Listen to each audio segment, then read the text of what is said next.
Hi folks, how you doing? It's me, your friend again, Paul David Fraser Boyd, and we're just going to sit up here to do our daily walk. My headset doesn't seem to be cooperating with me today for some reason. Alright, there we go, we got it all lined up. And we're ready for our daily walk. And just getting freaking set up here. Excuse me, my watch just snapped. And, there.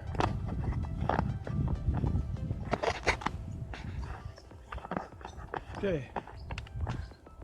Welcome. Today is May 3rd, 2017, year of our Lord. And this is today's daily walk with Paul Boyd. And I'm going to go over a few things that happened yesterday. And I'm not going to do the Beatles song yesterday. My trouble seems so far away.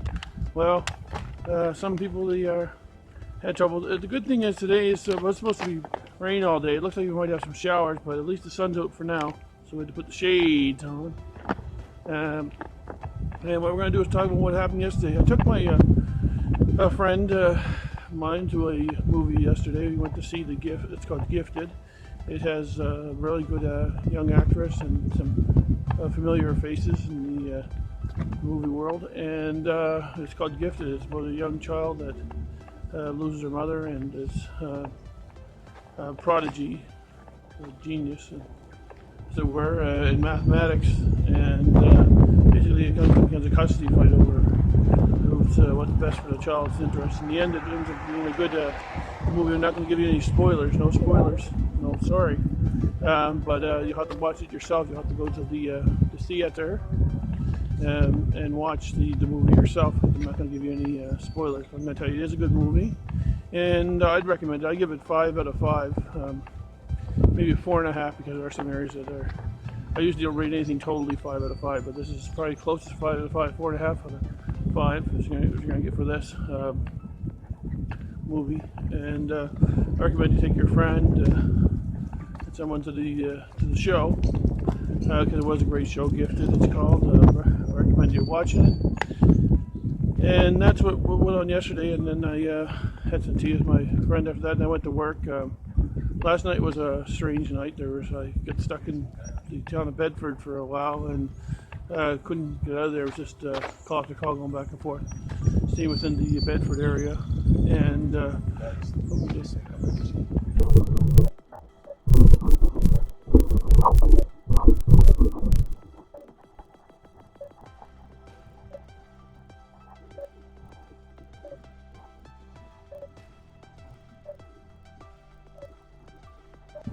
And what was going on there is basically we are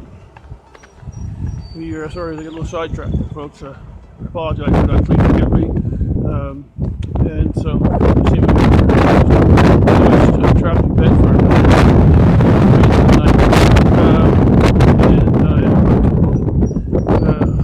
12 o'clock. And then I went to the grocery store, and well, it's windy today.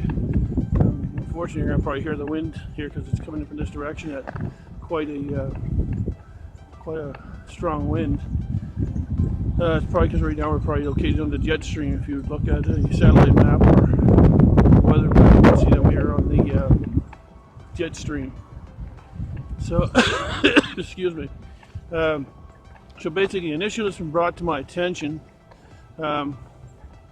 is that I'm showing on my Facebook a couple different political parties, historic and ones that are still in existence in Nova Scotia in the election, and some of the historic parties. If you look at the history of Nova Scotia, you'll find out that the majority of Nova Scotians, the majority of the elected officials at the time, did not want to join Confederation, but we still were forced on by the Queen of England and by the authorities of Britain wouldn't allow Nova Scotia to remain an independent colony, which what a history we would have had, a lot different if we were like the Barbados or other British colonies, and Newfoundland and Nova Scotia had stayed independent.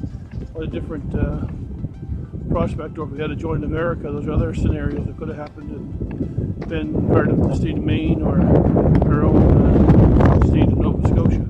And a different history, and totally different world than what we know and now.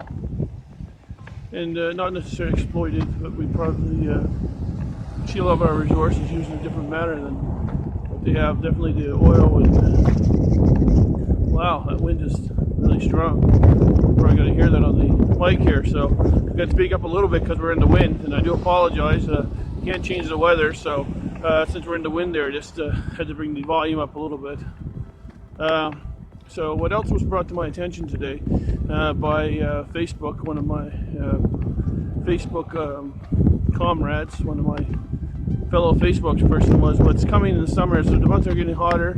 We're in May. Probably by the end of May we'll be into the higher temperature. Oh my crap! It's really picking up.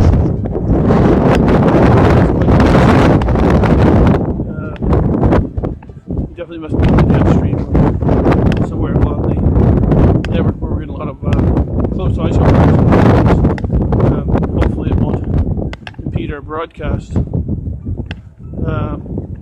So where was I? Seeing that was brought to my attention by one of our Facebook friends. You'll see who it is if you check Facebook. Is animals dogs especially being trapped in cars, even with the windows down. Your pet, your dog, or whatever animal you have in there. I'm gonna be more politically correct now because people have also cats and pigs and who knows, gerbils, guinea pig you might take with them. Who knows? But whatever animal you're bringing in your vehicle on hot days when it's Canada here in Nova Scotia, when it gets over 25 degrees or so, or close to that mark, inside the car, even with the windows down a bit, it's going to have the greenhouse effect, so it's going to be excuse me, hotter. So please don't leave your pet in the car. It's better to leave your pet at home on hot days. Because they're furry creatures of fur, so they're like wearing a winter jacket. Like it would be like us wearing a winter jacket in the heat.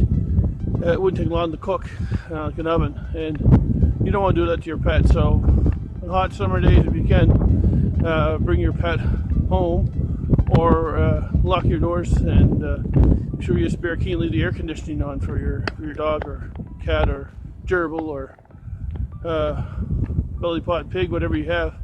But while they're in your vehicle in the hot days, use the air conditioning or don't bring the pet at all, because even with the windows down, it's going to be hot in there, and you don't want to do that to your pet. If you truly love your animal, don't turn your car into an oven and kill your poor animal, because you can do a lot of brain damage and they're dead. You don't want that. So that's my message for today. We're almost out of time here for our 10-minute little spiel. And I just want people to remember also, get out there on the 30th of May if you live in Nova Scotia and cast your vote on the ballot. It's important. Democracy is extremely important, whether you support any of the parties. If you don't support the three mainstream parties, then vote for the Green Party or the Atlantica Party, or if there's any other party running or candidate, even independent, support them if you want to really protest what the government has done. And all three parties don't seem to be giving you satisfaction. Try it.